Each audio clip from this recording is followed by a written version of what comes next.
Yun mga kababayan, kayo na yung bahalang humusga. Kanino ba kayo dapat maniwala? Sa tagapagsalita ba ng Malacanang na si Auntie Claire Castro? O sa mga mismong OFW, excuse me, na nakatira mismo doon sa Qatar at mismo nandoon sila kung saan yung binyo, kung saan daw inaresto itong 17 OFW dahil nga sa isinagawang pagrarally mga kababayan. Pero bago tayo magpatuloy, babati muna tayo ng magandang hapon sa aking mga subscribers, sa aking mga viewers. Maraming salamat sa inyong suporta. Shoutout sa inyong lahat. Yun ang mga kababayan, ito na, yung 17 OFW ay pinakawalan na daw. Dahil nga, itong si Pangulong Bongbong Marcos Jr. ay nakipag-usap na daw ito sa Embahada ng Qatar. At nakiusap nga daw na pakawalan na yung 17 OFW. Aba, hero ang kinalabasan mga kababayan ha. Wala daw talagang ikakaso sa 17 na yan. Dahil wala naman daw talagang nangyaring rally mga kababayan. Yung 17 na yan ay naaresto daw dahil nga expire yung kanilang mga ID. May video tayo dito. Naipalabas na natin itong video na ito. Kailangan nating ipalabas para naman malaman nating mga kababayan kung sino ba talaga ang hari ng fake news. Fake news kayo ng fake news. Ayaw nyo ng fake news. Hindi nyo tinitingnan na nasa pinakamataas na posisyon yung mga gumagawa ng fake news. Ito na mga kababayan, huwag na natin itong patagalin at sabay-sabay na natin itong panoorin. Last week po, Friday lang po nang in-announce ni DMW Secretary na provisionally release lang po. And in span of 3 days, biglang ito ina-announce niya na po na dismiss na po yung kaso. Can you expound on that? Yes, yan po ang magandang balita natin. Nakikita po natin kung gaano po ba kabilis magtrabaho ang ating Pangulo. Kaya parang ito po ay taliwa sa mga bintang ng iba na walang nangyayari sa ating bansa. Ito po ay talagang tinutukan po ng ating Pangulo para po mabigyan po ng tulong ang 17 na kababayan natin dito sa Qatar. At ito nga po ang naging resulta na madismiss na po ang kaso at mapalaya po sila. Yusek, alam na po kaya ba nung pamilya ng 17 na OFW? Kanina lang po kasi nagkaroon ng pag-uusap at ito po ay naging pinal na po at kaya po ito ay naibigay natin po yung good news sa kanila. Malamang po kung sila po ay nanonood ngayon ng press briefing ay malamang ay lumulundag na sila sa katuwaan. Aba mga kababayan, parang lasing lang pag nagsalita itong sa Auntie Claire. Pag nalaman na ng kanilang pamilya, baka naglulundag na sila sa tuwa. Para lang akala mo nakainom lang sa kanto itong si Attorney Claire mga kababayan Ito talaga ang totoong nangyari mga kababayan. Kaya walang kaso yan, wala talagang ikakaso sa mga yan. Dahil nga, expire yung kanilang ID. Siguro, pinakiusapan ng kanilang mga employer mga kababayan na wag nang anuhin kasi aasikasuhin naman yung kailang mga ID na ma-expire na. Hindi taliwas talaga sa mga sinasabi nitong si Auntie Claire na gumagawa nga ng kilos protesta doon sa bansang Qatar. Alam naman ng ating mga kababayan, hindi naman pwede silang manirahan ng matagal dyan kung hindi nila alam yung mga batas sa lugar na yan. Ito mga kababayan, ito isang OFW na nasa Qatar. Nung nakarang araw nga, dalawa itong ipinalabas ko sa aking YouTube channel na mga OFW na mismong nasa binyo kung saan inaresto nga yung 17. Although 19 yan mga kababayan, nakawala na yung dalawa. Tapos ang natira nga ay 17 na lang. Ito mga kababayan, kayo na yung bahalang humusga. Ito na, panoorin natin ito. I just woke up early in the morning kasi may tumawag sa akin, yung friend ko na nagtatrabaho dito sa government sa Qatar, and gusto niyang i-confirm sa akin yung news daw na 17 katao na nakulong, na detain. Kung totoo daw ba dahil yun sa pagrarally. Okay? So, ako po makakapag-confirm. Okay? Gusto ko pong i-confirm na yung balita po is fake news po yun. Fake news yun. Yes, Yes, may na-detain. Yes, may nakulong. Yes, may nahuli. 17, yes, totoo yan. Pero hindi po dahil sa pagrarally. Dahil po yun, expired yung QIDs ng mga yon. Mga TNTs po yun. And one of them is my friend. My good friend. Bakit siya nakulong? Kasi po, expired yung QID niya 6 months na. Expired. So, ginagawa namin ng paraan actually yung QID niya pero ayaw talagang i-release ng amo niya. So, pumunta siya doon, gusto lang niya makipagkasiyahan, and FYI, okay, for your information, yung gatherings po ay ginanap sa private beach, hindi po sa public, hindi sa park, hindi sa public beach, private po yun. Walang rallying naganap. Yung events po is night swimming, gatherings, may mga bata, maraming bata. Bobo bang mga magulang nila para dalhin yung mga bata sa pag-rally? Pero hindi po kasi yun ang nangyari eh. Yung mga tao na nagpo-post dito at kino-confirm nila na dahil daw sa pag-rally, kabubuhan ninyo. Sana po, nagkaroon po muna kayo ng research, Eto na nga po. Yung mga nag-post, dahil daw po yun sa post ng Philippine Embassy, nag-rely daw po sila sa post ng Philippine Embassy. Hindi po ba ninyo nabasa ng mabuti yung post ng Philippine Embassy? Na kino-confirm ninyo na yun daw ay dahil sa Philippine Embassy? Hindi po kino-confirm ng Philippine Embassy na yung mga nakulong nga ay dahil sa pagrarally. Ito pa nga, nagtataka kaming taga-Qatar, bakit yun ang pinost ng Philippine Embassy?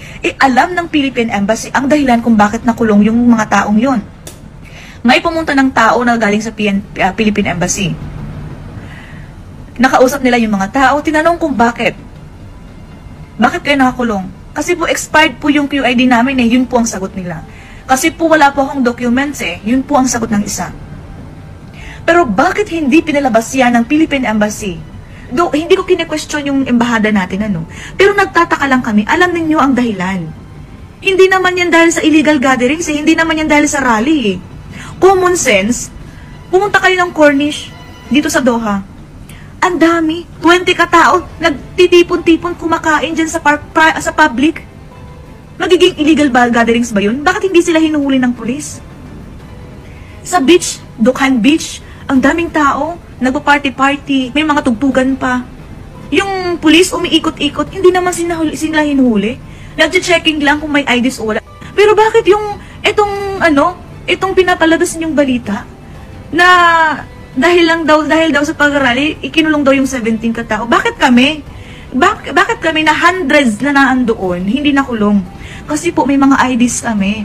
May mga legal documents po kami. May residence permit po kami. Yung mga tao doon na natira, na hindi nahuli, may mga legal documents po yun. Isa-isa ba naman ng pulis yung mga pataka namin? Siyempre, yung mga walang kasalanan, stay. Yung mga TNT, kulong. Yes, sumusuporta kami kay Tatay Digong. Okay, the next day, 28th birthday ni Tatay Digong. Pero yung theme ng party is night swimming. Yung mga tao, nagdala lang sila ng mga pagkain nila, kasi nga po, night swimming yun. So, isasabay na lang, kumbaga, kung sinong gustong mag-celebrate ng parties, i-celebrate nyo. Kung sino man yung gustong pa-picture, mag-picture-picture, na kumbaga sumusuporta kami kay Tatay Digong, okay. Pero walang rally, walang Duterte, walang ganun, walang narinig na ganun. Yes, meron sigurong mga t-shirt na may PRRD, may flag na nakikita. Taga-Pilipinas tayo pwede tayo magdala ng flag. Diba? Alam ko nonsense yung pinagsasabi ko, pero common sense, ang daming mga ang daming mga nag-gatherings dyan sa public, hindi hinuhuli ng pulis kasi may mga ID sila. Kami, na naandun sa private beach, tapos yung team namin is night swimming lang. Night swimming, kasiyahan, kainan, tipon-tipon ng pamilya. Kasi Thursday night, kinabukasan walang pasok. Yes, may flag nga May FPRRD. Masama bang magsuot ng ganun? Wag kayong magko-confirm kung wala naman kayo dito at wala naman kayo sa pangyayari. Okay, salamat po. Yan. Claire, narinig mo yan. Walang naganap na rally. At kung mag-rally naman kayo, bakit kayo sa private pool o private na lugar? Paano kayo makikita ng mga tao na sisigaw kayo ng Duterte? Pinakatago kayo na sa private yung lugar. Kadalasan sa mga nagrarally talaga ay nasa public yan. Nasa kalsada, kung saan-saan, basta nakikita. Kung nasa private naman, baka yan? Baka fraternity yan. Kasi nagtatago ay makita. Kaya mga kababayan, itong OFW na ito, nagpapatunay lang. Kasi nasa Qatar ito. Mayroon pang isa dyan, itong nagngangalang si Romeo Villegas Jr., mga kababayan. puntahan nyo na lang sa kanyang social media account. Makikita din doon na talagang pinapatunayan niya na walang nangyaring rally. Paano ba naman mag-rally pag nasa isang private na lugar ka? Paano kayo lang? Para kayo mga tanga doon. Nagsisigaw-sigaw kayo lang. At kung ano mga kababayan, bakit daw sa daming tao na nandoon, yung 19 lang, yung 17 lang ang naaristo? O bakit hindi siya naaristo? Dahil kumpleto yung kanyang mga papel, may ID siya, hindi siya TNT mga kababayan. Yun yung isa talaga sa totoong dahilan kung bakit may mga naaristo na mga OFW sa Qatar. Yun ang maliwanag na maliwanag yon, yung sinabi ng OFW na nasa Qatar na wala talagang rally na naganap. O ito, pagpatuloy natin ito. Ate Claire, huwag ka na magsinungaling. Masyadong halatang halata masyado yung inyong kasinungalingan. Oh. Harley Balbuena, People's Television.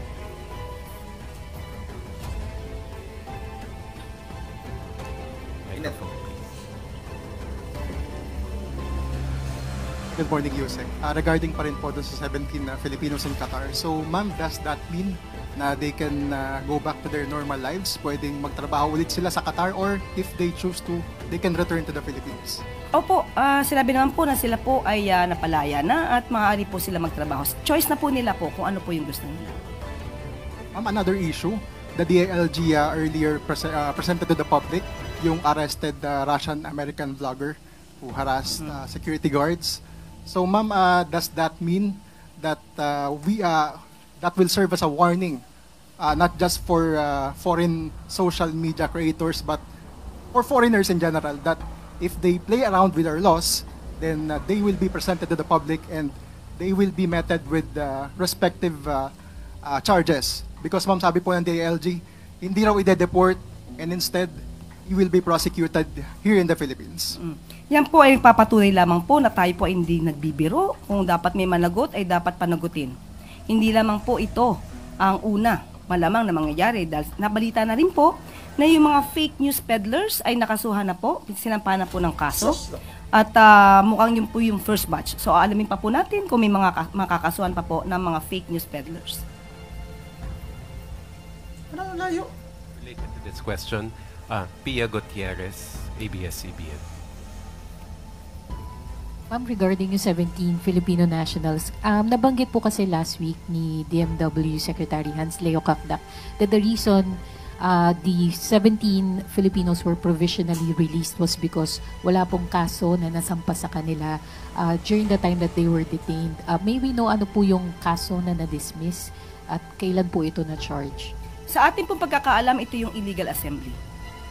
So, dahil nga po sa pakikipag-usap ng ating Pangulo sa gobyerno po ng Qatar, sa pamamagitan po ni Qatari Ambassador, napagbigyan po tayo na ang ating kapwa Pilipino na nahuli o na-detain ay makalaya po at hindi na po masampa ng kaso.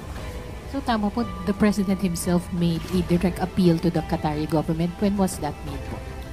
Sa ating pagkakaalam ay kanina po nagkaroon ng pag-uusap. Prior to the release?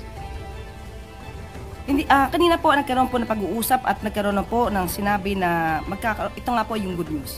Kung ano po yung timeline, kung kailan sila nag-usap, ay hindi po sa akin na ibigay yung pinaka-detail. Yun na mga kababayan, kaya pinakawalan itong 17 OFW na ito. Dahil yung kanilang kaso naman ay wala namang kaugnayan sa sinasabing rally nga. Yung kanilang pagka-aresto, ito nga'y tungkol, kaugnay, sa mga expiry yung kanilang mga ID. Yun yung paliwanag nung mismong OFW na nandoon din mismo sa pinangyarihan. Sabihin nyo mga kababayan. Saan ba tayo maniniwala? Yung mga nandito lang? O doon sa Philippine Embassy? Na para bang kinukunsaba rin nila para iparating sa ating mga kababayan? Parang yan yung tingin ko, na yung ating mga kababayan na nasa ibang bansa ay wag na gumawa at pagpapakita ng suporta kay dating Pangulong Duterte. Yan yung kinatatakutan nila. Dahil alam nila na talagang bumubuhos yung suporta ng mga OFW nating mga kababayan kay dating Pangulong Duterte. Kung baga sa ano mga kababayan, para matakot. Talagang papakawalan yan. Dahil naniniwala tayo na wala talagang rallying nagaganap. Yung iba nga dyan na matagal nang naninirahan dyan sa Qatar na yan. Sa bansang Qatar, sa bansa na yan. Hindi ba nila alam kung ano yung mga patakaran, ano yung mga bawal?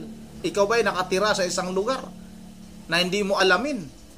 Papasok ka nga lang ng isang lugar Halimbawa na lang sa gym. Aalamin mo kung ano yung hindi pwede at yung pwede. Yung bawal at hindi bawal. Iyan pa kayang mga yan na talagang dyan sila naghahanap buhay mga kababayan. Imposible naman yun. Na kahit alam nila na bawal yung pagrarally, gagawin nila yun. At isa pa, bakit doon sa isang private na lugar, kung magrarally man kayo, paano kayo makikita? Common sense lang talaga yan mga kababayan. Yun ang dito na lang muna at kayo na yung bahalang umusga, Alam naman natin, itong sa Anti-Clear talagang todo depensa ito kay Pangulong Bongbong Marcos Jr. Kaya kinuha nga siya dyan dahil alam naman natin kung anong klaseng tao itong si Anti-Clear. Isa itong vlogger mga kababayan na talagang bumabatikos kay dating Pangulong Duterte at sa lahat ng mga kalyado ni dating Pangulong Duterte. Okay, shout out mag-shout out muna tayo bago tayo magtatapos. Shout out kay Regina Mecario. Unsa man di ay iyang performance sabay sa iyang ratings 0 boto. Ano ba? Hindi ko maintindihan. Shout out kay Amyos Screen. Shout out Shout out na rin kay Runau Pina. Shout out na rin kay Liwanag Chick at kay Rudy Langko, kay Rolando Guerrero, kay Juliet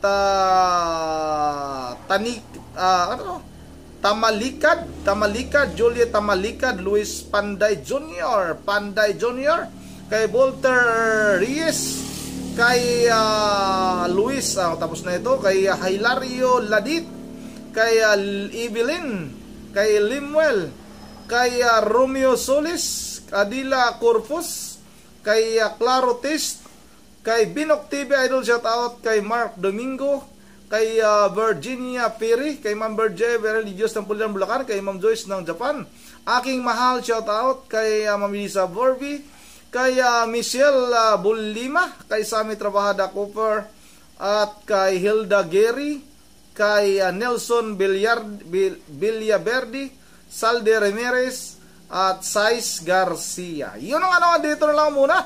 At Juan Sinri Bintora habol natin at si Ravinal Sapati Rotoy. Yun ang dito na lang muna. Once again, this is Ron TV mo. Ingat tayong lahat. God save the Philippines.